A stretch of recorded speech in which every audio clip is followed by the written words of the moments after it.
Governor Tony Evers and the Wisconsin DNR announced today that more than $400 million is being invested to improve wastewater infrastructure in Wisconsin, 82 municipalities throughout the state. The money will be used to help with infrastructure projects, including those that decrease phosphorus discharges and addressing aging equipment. One of those municipalities to get that money is the city of Portage.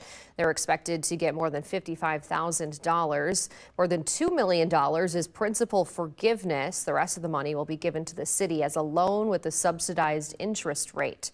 State officials say the city will use the funding to enhance the wastewater treatment plant.